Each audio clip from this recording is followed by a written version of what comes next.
नमस्कार, मैं भूपेंद्र पटवा। एकता न्यूज़ में आपका स्वागत है। चलते हैं खबरों की ओर। लेडीज क्लब धमतरी ने अपना 38वां स्थापना दिवस बड़े धूमधाम से मनाया। हरदीहा साहू समाज भवन में सारे कार्यक्रम हुए, जिसमें लेडीज क्लब के सभी मेंबर्स शामिल हुए। स्थापना दिवस पर सांस्कृतिक कार्यक्रम, व्यंजन प्रतियोगिता, हाउजी प्रतियोगिता, फैंसी ड्रेस और लेडीज क्लब मेंबरों का सम्मान किया गया। स्थापना दिवस में महिलाओं ने व्यंजन प्रतियोगिता में बढ़ चढ़कर हिस्सा लिया और अनेक लजीज व्यंजन बनाकर पहुंचे।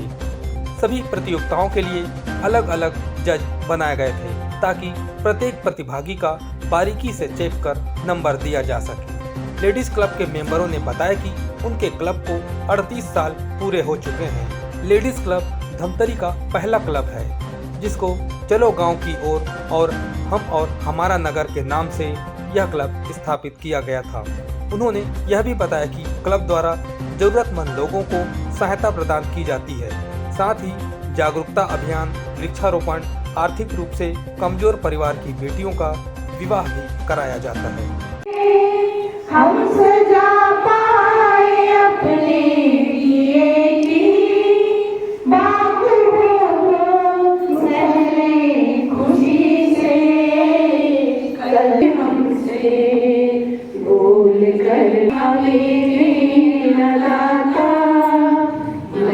विश्वास कमजोर होना।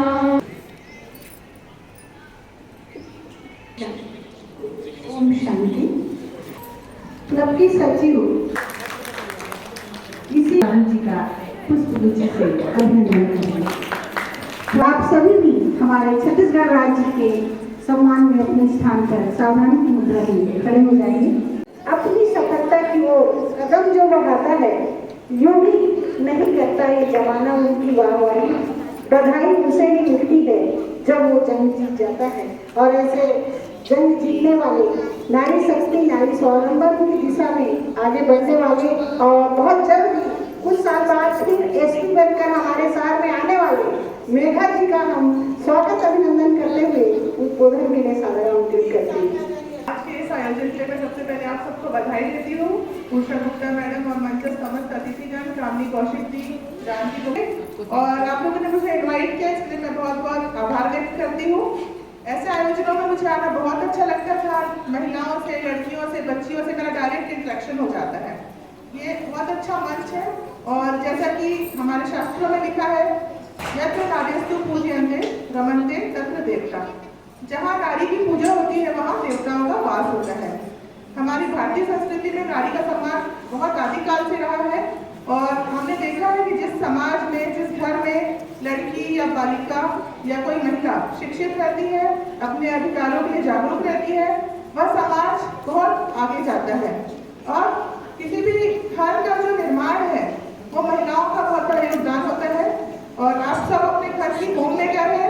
आप सब एक ऐसा समाज बना रहे, यही कहना चाहती हूँ कि आप लोग अपने अधिकारों के लिए जागरूक रहें, क्योंकि आज का समय स्मार्टली रहने का है। सबके पास स्मार्टफोन है, लेकिन स्मार्टफोन का उपयोग जो स्मार्टली करता है, वही आज के समय में स्मार्ट कहलाता है। कई तरह के क्राइम होते हैं, फ्रॉड होते हैं, जिसके बारे में महिलाएं सीधे में किसी से उस बात को शेयर नहीं कर पाती है। कई बार बच्चियां ऐसी होती हैं जो स्कूल जा रही है, कॉलेज जा रही है, सेक्सुअल हैरेसमेंट की शिकार हो रही है, लेकिन उनको लगता है कि मैं किससे जाकर उनकी बात कहूँ। कई बार माता पिता का भी उतना सपोर्ट नहीं हो पाता है, बच्चे डरते हैं अपने माँ बाप से। तो माँ से जो शेयर नहीं कर पा रही है, ऐसा कुछ लग रहा है उसे, तो हमारा पुलिस डिपार्टमेंट है, हम लोग काउंसलिंग कराते हैं। उषा गुप्ता मैडम हमारी काउंसलर है। ऐसी बहुत अच्छी लेडीज हमारे यहाँ काउंसलर है। और कई विषय विशेषज्ञ भी हमारे पास है, मनोचिकित्सक है, जिनसे आप सीधे काउंसलिंग कर सकते हैं। और कोई अगर छेड़छाड़ की भी शिकायत होती है, तो सीधे आप हमारे पास रिपोर्ट करने आ सकते हैं। हमारे जिले में महिला अधिकारी भी है, जैसे मैं एडिशनल एसपी हूँ, मेरे पास 2 डीएसपी है जो महिलाएं हैं, और ये लोग सीधे लड़कियों की या महिलाओं की समस्या सुन सकते हैं। हमारा एक टोल फ्री नंबर होता है, जो विमेन हेल्पलाइन नंबर है 1091। इस नंबर को आप डायल करेंगे तो उस नंबर पे आप सबको मदद मिलेगी। पुलिस का 100 नंबर आप लोगों को सबको पता होगा, 100 नंबर पर भी आप लोग कॉल कर सकते हैं। जैसे कि मैंने कहा, स्मार्टफोन का यूज करना स्मार्टली बहुत जरूरी है, क्योंकि हर किसी का फेसबुक अकाउंट है, इंस्टा में सब लोग हैं,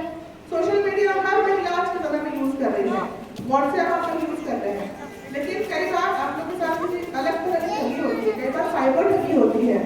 तो इसलिए अपने घर के लोगों को, बच्चों को आप लोग अवेयर करिए कि किसी अनजान व्यक्ति से बात ना करें, फेसबुक पे अनजान व्यक्ति से दोस्ती ना करें, किसी को आप बाई नेम बाई फेस अगर नहीं पहचान रहे हैं, कई बार फेक प्रोफाइल आईडी करता है, चेहरा किसी लड़की का होता है, लड़का रहता है, आपसे बात कर रहा है, तो इस तरह से आप लोग को अलर्ट होने की जरूरत है। कई बार इनामी राशि के नाम पर कॉल आता है आपके बैंक में, वो अपने फोन से ही आप लोगों को बेवकूफ बनाएगा, आप लोगों को फोन पे ही वो फ्रॉड करेगा और आप लोग इजीली, मैंने ये देखा है कि साइबर फ्रॉड के शिकार गांव के महिलाएं नहीं होती हैं, गांव के पुरुष महिलाएं नहीं होते हैं। जितना अधिक पढ़े लिखे होंगे उतने अधिक साइबर फ्रॉड के शिकार होंगे। जितने विक्टिम मेरे पास आते हैं अकाउंट से लाखों पार हो जाते हैं। जब अकाउंट से पैसे पार हो जाते हैं तब वो आके पुलिस के पास सूचना देते हैं। तो अगर आप पहले सूचना दें, पहली बात तो ऐसी घटना होने से पहले आप लोग को अलर्ट होना चाहिए। जो आपका धोखाधड़ी कर रहा है आरोपी, वो आपके अकाउंट से पैसा नहीं निकाल पाएगा, अकाउंट आपका फ्रीज हो जाएगा। तो मुझे आज 4 बजे आना था, लेकिन मैं राजीव मेला ड्यूटी में जा रही हूँ, यहाँ से मैं यूनिफॉर्म लगा के ड्यूटी पे ही जाऊंगी।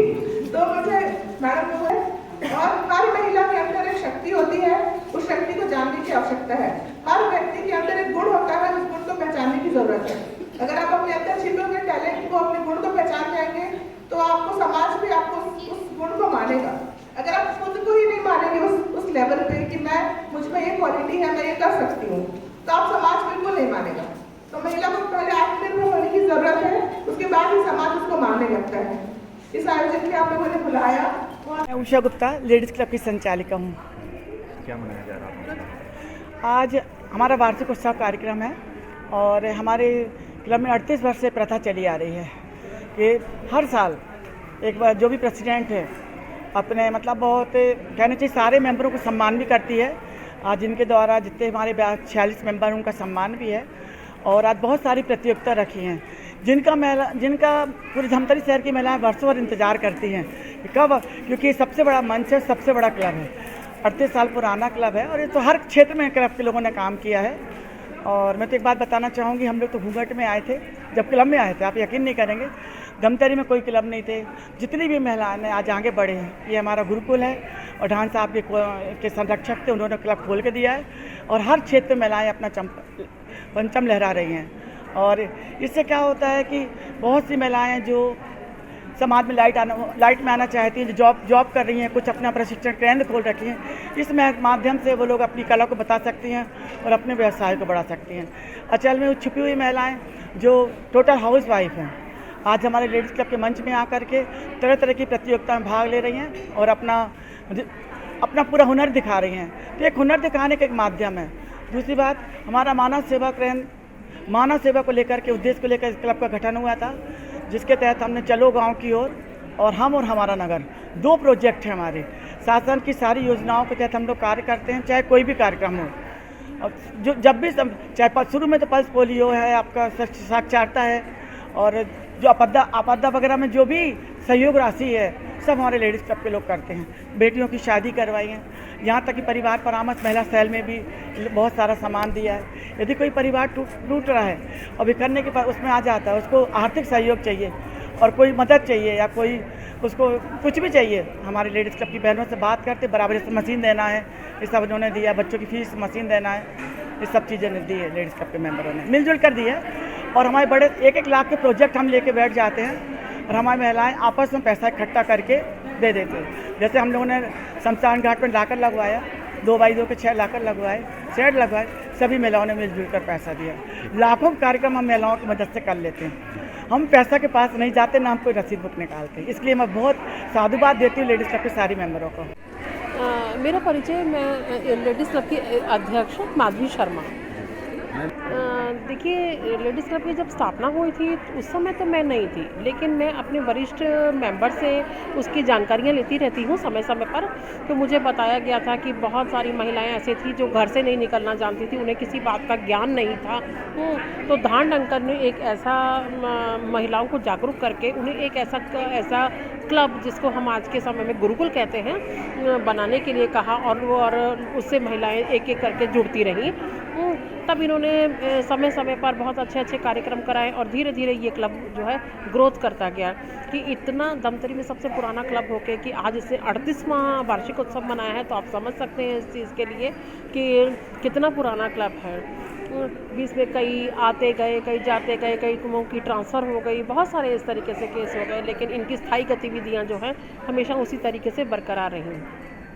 मेरे कार्यकाल में आप बहुत सारे ऐसे मतलब शासकीय काम भी और क्या कहते हैं मनोरंजन के काम, हर तीज त्यौहार हम उसमें मनाते हैं।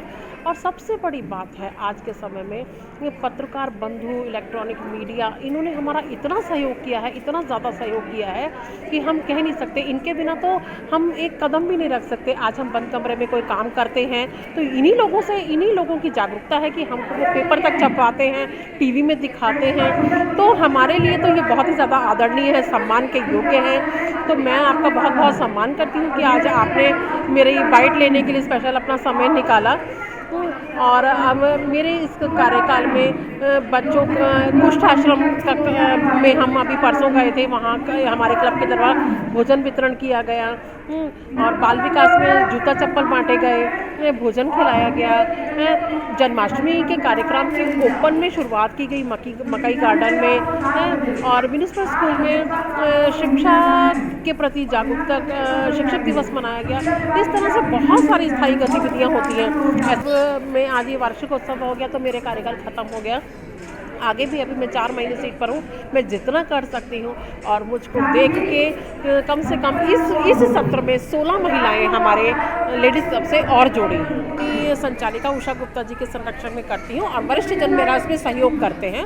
और इन सब के बाद मैं अपनी वाणी को विराम देते हुए धन्यवाद करती हूँ। आपका परिचय बताएंगे? मैं नीता गोपाल राव रणसिंह लेडीज़ क्लब की सचिव हूँ। सबसे पहले तो हम लोग को अत्यंत हर्ष का विषय है कि आज हम अपने लेडीज़ क्लब का 38वां वार्षिक उत्सव मनाने जा रहे हैं और इसमें बहुत सारे आज विभिन्न कार्यक्रम हैं, है ना। और हम लोग प्रयास करते हैं कि जो गरीब हैं और जो उपेक्षित महिलाएं हैं उनको आगे बढ़ाने का कार्य करें। हम लोग सब में मतलब एकजुटता है, सभी परिश्रम करते हैं, एक दूसरे का साथ निभाते हैं ताकि हम आगे बढ़ सकें। आपकी लेडीज़ क्लब में कितने मेंबर हैं? हमारे लेडीज़ क्लब में 34 मेंबर हैं। और आगे मेंबर जोड़ने के लिए क्या करते हैं? प्रयास करते हैं हम लोग और जब मेंबरों को सारी गतिविधियों का पता चलता है हमारे द्वारा किया गया तो आपसे आप खुद ही आ जाती हैं जुड़ने के लिए। इस साल बहुत सारे नए मेंबर जुड़े हैं हमसे। आपका परिचय बताइए। मैं कामिनी कौशिक, पूर्व अध्यक्ष लेडीज़ क्लब। आपके लेडीज़ क्लब के द्वारा क्या क्या कार्यक्रम किए जा रहे हैं आज किस अवसर पर? आज लेडीज़ क्लब का 38वां वार्षिकोत्सव है और इस अवसर पर पाक कला, गाजर के मीठे व्यंजन, मटर के नमकीन व्यंजन, छत्तीसगढ़ी मीठे और नमकीन व्यंजन के साथ ही साथ फैंसी ड्रेस प्रतियोगिता है, अरेबियन मेहंदी है और मेकअप करना है, सागर चोटी बनाना है। साथ ही साथ भव्य साले समूह नृत्य प्रतियोगिता है जो इसका आयोजन अभी और इस प्रतियोगिता के संदर्भ में कहूँगी कि सदैव से लेडीज़ क्लब हमारे नगर की महिलाओं, बच्चों और प्रतिभाओं का सम्मान करती रही है और वर्ष भर से लोग इस आयोजन का इंतज़ार करते हैं और आज उन्हें विभिन्न आकर्षक पुरस्कारों से हम नवाजेंगे और हमें भी खुशी होगी और वो भी खुश होंगे और खुशियाँ बांटना ही हमारे क्लब का उद्देश्य है। समाज सेवा के साथ साथ हम ज़रूरतमंदों को जो भी हमसे होता है, ये 38वां वर्ष है और सतत सेवा के मार्ग में हम स्थायी गतिविधियों के साथ और ज़रूरतमंदों के साथ उनके सुख समृद्धि की कामना करते हुए उनको कम से कम हम राहत दे सकें। थोड़ा सा हम कदम बढ़ाते हैं ताकि उन्हें खुशी मिले और खुशियाँ बांटना ही इस उद्देश्य के साथ हम चलते हैं।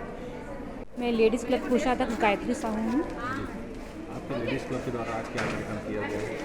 आज हम लेडीज़ क्लब का 38वां वार्षिक उत्सव मनाया जा रहा है जिसमें विभिन्न प्रकार के प्रतियोगिता, पाक कला, मेहंदी कंपटीशन, एक मिनट में सागर चोटी बनाओ और फैंसी ड्रेस, बच्चों के स्कूल से ग्रुप डांस, इन सभी चीज़ों का आयोजन किया गया है। कितने प्रतिभागी हैं इसमें भाग लिया? अभी प्रतिभागी आ रहे हैं और पाक कला कंपटीशन तो हो चुका है, उनके जज अभी जजमेंट कर रहे हैं और प्रतिभागी भी आ ही रहे, एंट्री आ ही रही है उनकी। लेडीज़ क्लब स्थापना का ये उद्देश्य है कि जो महिलाएं घर से बाहर नहीं निकल पा रही है, इस क्लब के माध्यम से, इस गुरुकुल के माध्यम से वो अपनी एक पहचान बनाएं और हर तीज त्यौहार को वो एक साथ मिलके मनाएं और अपने लिए कुछ समय निकालें। इस क्लब के माध्यम से हम राष्ट्रीय, सामाजिक, हर तरह के, शैक्षणिक, हर तरह के जो भी कार्यक्रम हैं हम इन उत्सवों को मनाते हैं। हमारे साल भर का कार्यक्रम रहता है, हर साल एक नई टीम का गठन किया जाता है, वो टीम मिलके पूरे साल कार्य करती है। जितने भी कार्य होते हैं पूरे ग्रुप के द्वारा और ये किया जाता है। एकता न्यूज़ में आज बस इतना ही। अगले बुलेटिन में फिर मिलेंगे, तब तक के लिए नमस्कार।